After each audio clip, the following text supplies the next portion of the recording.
Buenos días compañeros, mi nombre es Esteban Ocampo y el día de hoy vengo a conversarles un poquito sobre ese régimen colonial que ha marcado América Latina. Esto desde la mirada de tres autores que son Walter Mignolo, Josep Fontana, Ángel Rama, y esta última no la cuento porque mi escrito está principalmente fundamentado en su escrito, en su texto, que es Rita Segato. Pues bien, mi escrito lleva por nombre Sanar la herida colonial, el camino hacia una descolonización del saber, el poder y la identidad. El régimen colonial que marcó América Latina no fue simplemente un episodio histórico de ocupación y explotación, sino más bien una herida profunda que sigue sangrando en la actualidad. Pues si esta herida no cerró con las independencias formales, sino que se ha mantenido abierta en las estructuras actuales del poder, en la producción del conocimiento y en la manera en que los pueblos se perciben a sí mismos. Este legado colonial, que los autores antes mencionados denuncian y analizan desde diferentes perspectivas, persiste en nuestras sociedades actuales, reproduciendo las jerarquías del saber, del género y de poder que fueron impuestas hace ya muchos siglos. La colonización no solo implicó una dominación territorial económica, sino que también impuso una visión del mundo eurocéntrico que legitimó la exclusión y subordinación de los saberes y las culturas de los pueblos ya colonizados. En este ensayo pretendo explorar la presencia de esta herida colonial, evidenciando cómo la colonialidad del saber y del poder sigue presente en las dinámicas sociales, políticas y culturales en América Latina. Al mismo tiempo, también pretendo hacer una articulación de una propuesta para sanar esa herida, abriendo espacios a la pluralidad epistémica, desmantelando la falsa superioridad que ha sostenido el dominio europeo, la crítica que estos autores hacen a la reproducción del régimen colonial en nuestras instituciones actuales y al mito de esa superioridad europea. Así bien, nos invito a replantear nuestras identidades y a construir un futuro donde las voces marginadas del pasado puedan finalmente ser escuchadas y valoradas. Pues bien, voy a empezar abordando el texto de Walter Mignolo, que lleva por nombre América Latina, la herida colonial y la opción de colonial. Este texto nos muestra cómo la colonización no fue solo una cuestión de dominación territorial y económica, sino que implicó la imposición de un sistema de conocimientos y de poder que sigue vigente en la actualidad. Este sistema, que Mignolo llama colonialidad, no se desmanteló en las independencias del siglo XIX, sino que se transformó y se adaptó a las nuevas formas de control político, económico y epistémico. Es aquí donde la herida colonial se perpetúa. En la continua subordinación de las culturas y los conocimientos de los pueblos originarios y afrodescendientes, a quienes se les niega el estatus de productores de un saber válido. Esta herida es precisamente lo que nuestra autora Rita Segato denuncia en su Crítica de la colonialidad, al explicar cómo la colonialidad del saber ha sido una herramienta para legitimar la dominación. En su análisis, Segato articula la descolonización del conocimiento, proponiendo una pluralidad epistémica que desafía la hegemonía del saber eurocéntrico, las estructuras letradas que describía Ángel Rama en su Ciudad letrada. Es una de las manifestaciones más claras de esta exclusión epistémica. Un sistema en el que solo quienes dominaban la escritura podían acceder al poder. Rama muestra cómo la escritura fue el instrumento central de las élites para mantener el control sobre las sociedades coloniales, y cómo después de la independencia, estas élites continuaron utilizando la letra para perpetuar la exclusión. En este mismo marco, Josep Fontana, en su escrito Europa ante el espejo, desmantela la fuerza de la superioridad europea. Fontana nos muestra que la noción de una Europa ilustrada y avanzada, que se presenta como el faro de la civilización, es en realidad una construcción alimentada por la explotación de otras culturas. Europa se alimentó saqueando a América, África y Asia, nutriéndose de sus recursos y saberes para consolidar un proyecto de poder que se autolegitimaba a través del mito de la superioridad racial y cultural. Esta visión eurocéntrica es precisamente lo que Segato denuncia como parte de la colonialidad del saber, un régimen epistémico que invisibilizó y desvalorizó los conocimientos de los pueblos colonizados. La crítica de Fontana a Europa es bastante clara.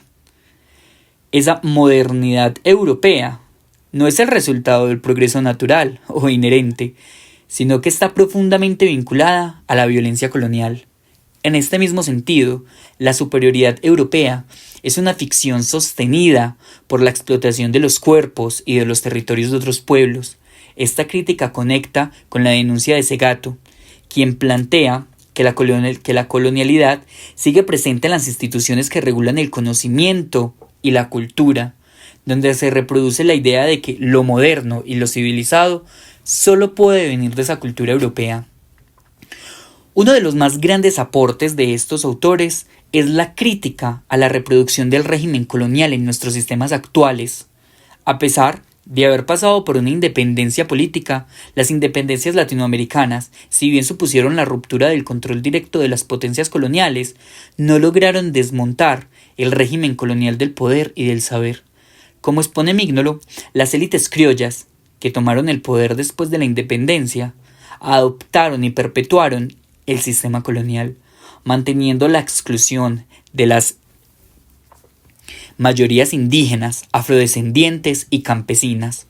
El monopolio de la escritura, descrito por Rama, es un ejemplo claro y conciso de cómo estas élites mantuvieron su poder a través del control del saber.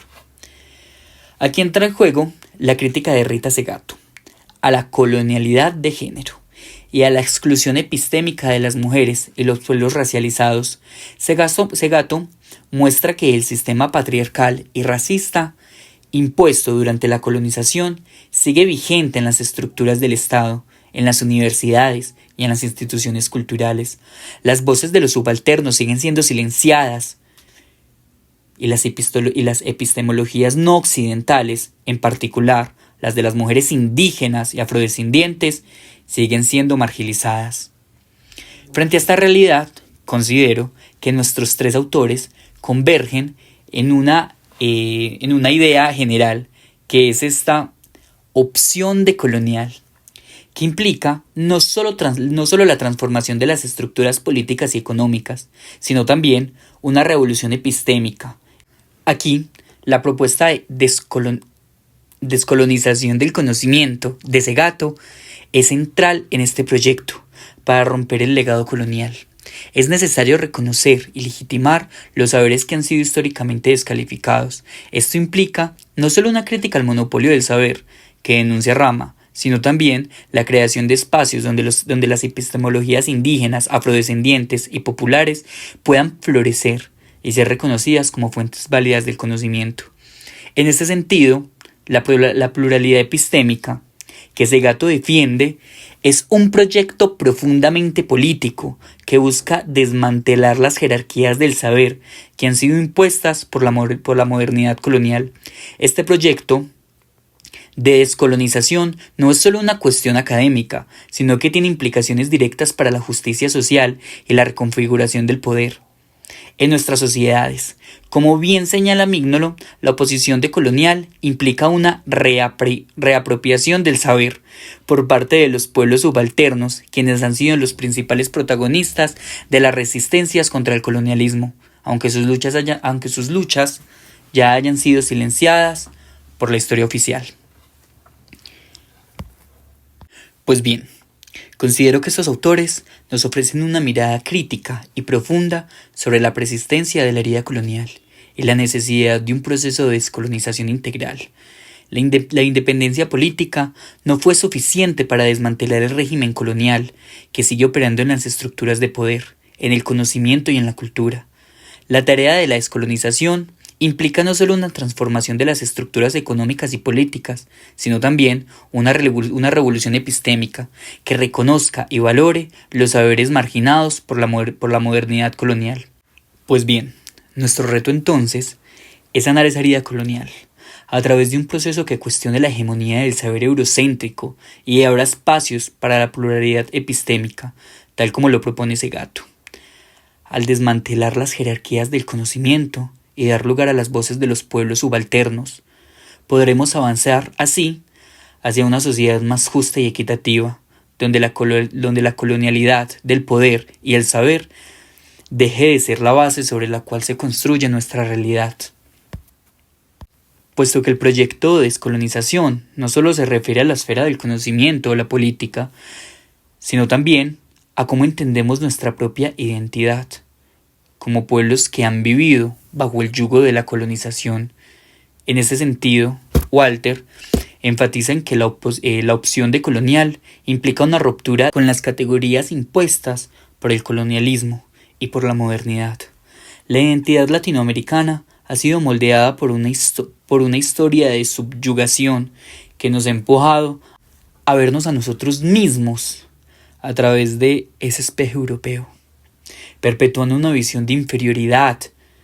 Como plantea Joseph Fontana, Europa se ha visto a sí misma como el centro del mundo, construyendo una narrativa que la posiciona como civilizadora y avanzada, una narrativa que fue posible gracias a la explotación de nuestras culturas.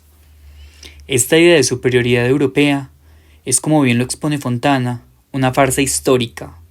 Europa no se desarrolló de manera aislada, ni fue el producto de una civilización inherente superior.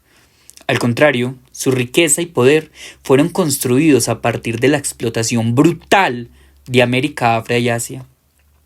Las civilizaciones precolombinas, por ejemplo, fueron tan sofisticadas y avanzadas como cualquier sociedad europea, pero la colonización impuso una narrativa de inferioridad que desvaloriza sus logros y su cultura. Esta misma lógica continúa hoy, donde se sigue mirando a Europa y a Occidente como los referentes de progreso, ignorando cómo sus estructuras de poder y riqueza se han nutrido de nuestros cuerpos y de nuestros recursos. Y es así como hemos dejado en el olvido las voces de esos pueblos ya colonizados.